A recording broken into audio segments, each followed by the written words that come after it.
Assalamualaikum warahmatullahi wabarakatuh. Nama saya Putri Melati Muiz, NIM 192340116. Baik, saya akan membacakan review materi mata kuliah Manajemen Pengetahuan dari awal sampai akhir. Yang pertama adalah konsep informasi, data, pengetahuan, dan manajemen pengetahuan. Yang pertama adalah data. Data adalah angka atau fakta atau hal atau kejadian tanpa konteks dan bersifat objektif. Yang kedua, informasi. Informasi adalah data yang telah diorganisasikan tadi dan dikelola sehingga memiliki arti. Yang selanjutnya, pengetahuan. Pengetahuan adalah kapasitas manusia atau kemampuan potensial atau aktual untuk mengambil tindakan yang tepat pada suatu situasi yang bersifat variasi dan tidak pasti. Selanjutnya adalah penangkapan dan kodifikasi pengetahuan, yaitu proses penangkapan, pengalaman, dan kepakaran individual dalam organisasi dan membuatnya tersedia bagi yang membutuhkannya. Baik, selanjutnya adalah ciri-ciri informasi. Ciri-ciri informasi yang pertama adalah luas. Yang dimaksud luas adalah seberapa luas ruang lingkup informasi tersebut. Yang selanjutnya adalah padat. Yang dimaksud dalam kepadatan adalah seberapa besar isi informasi yang diterima. Yang selanjutnya, frekuensi informasi. Keseringan informasi atau tingkat rutinitas informasi yang dibutuhkan oleh masing-masing tingkatan manajemen. Yang selanjutnya, waktunya. Waktu yang dimaksud adalah informasi tentang kondisi atau situasi yang telah dilalui dan akan dihadapi oleh yang telah dihadapi organisasi tersebut di masa depan. Selanjutnya, sumber informasi. Yang dimaksud dengan sumbernya itu dari mana didapatkan informasi tersebut, yaitu sumber internal atau eksternalnya. Yang selanjutnya, siklus manajemen pengetahuan.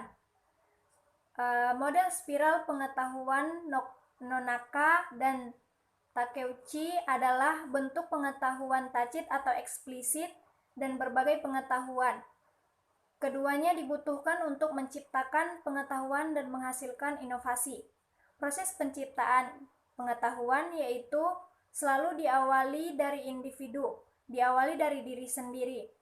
Yang selanjutnya, pengetahuan personal atau privat, yang ditranslitkan menjadi pengetahuan organisasi publik yang tersedia bagi orang lain.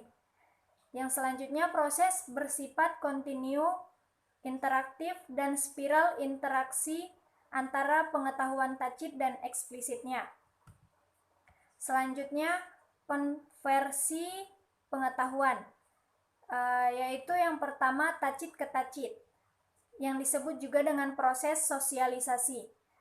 Proses ini berbagai pengetahuan secara langsung. Pengetahuan terhadap proses ini bersifat tacit. Yang kedua, tacit ke eksplisit.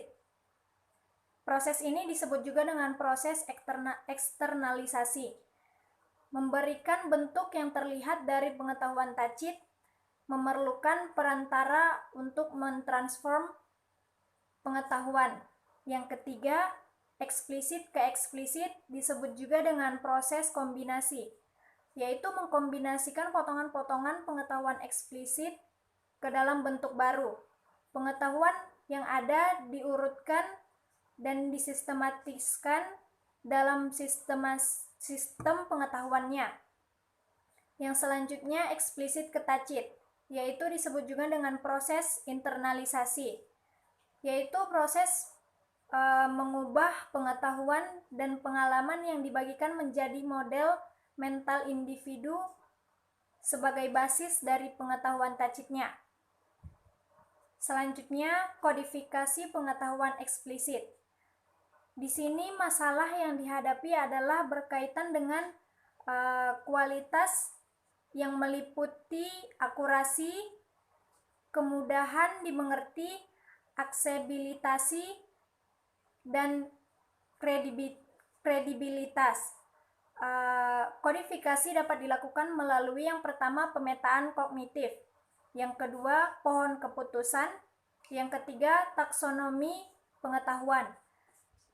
Selanjutnya ada juga materi tentang sistem manajemen pengetahuan. Manajemen pengetahuan merupakan proses sistematis yang memerlukan memilih, mengorganisasikan, mencari, dan menyajikan informasi dengan cara tertentu yang dapat meningkatkan penguasaan pengetahuan dalam suatu bidang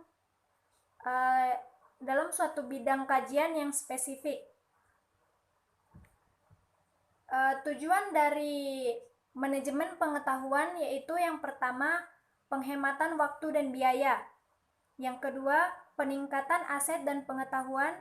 Yang ketiga, ada kemampuan beradaptasi. Dan yang keempat, peningkatan produktivitas.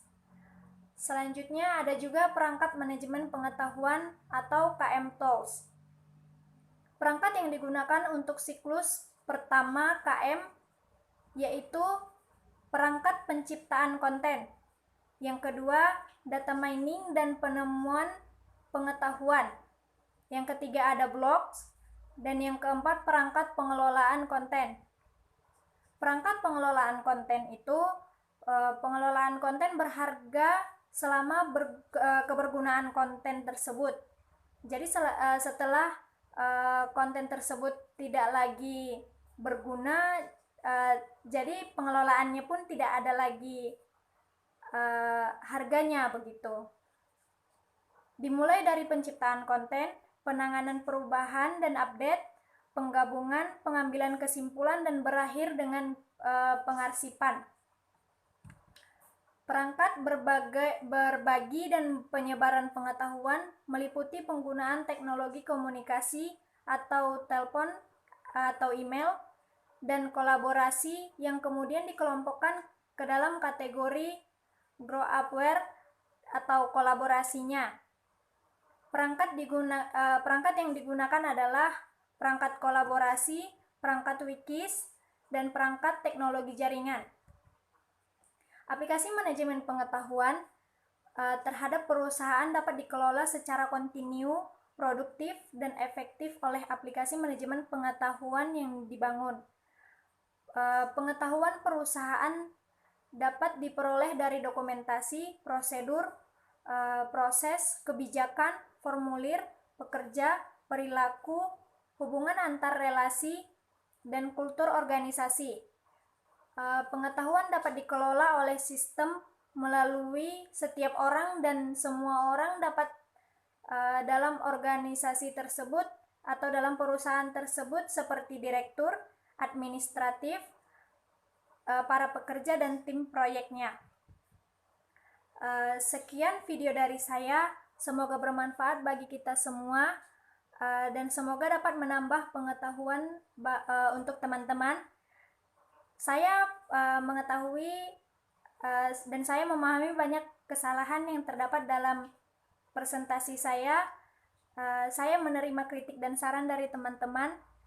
Semoga presentasi selanjutnya dapat lebih baik lagi, dan semoga saya dapat memperbaiki kesalahan-kesalahan saya, dan semoga konten ini dapat bermanfaat bagi teman-teman. Sekali lagi, terima kasih. Assalamualaikum warahmatullahi wabarakatuh.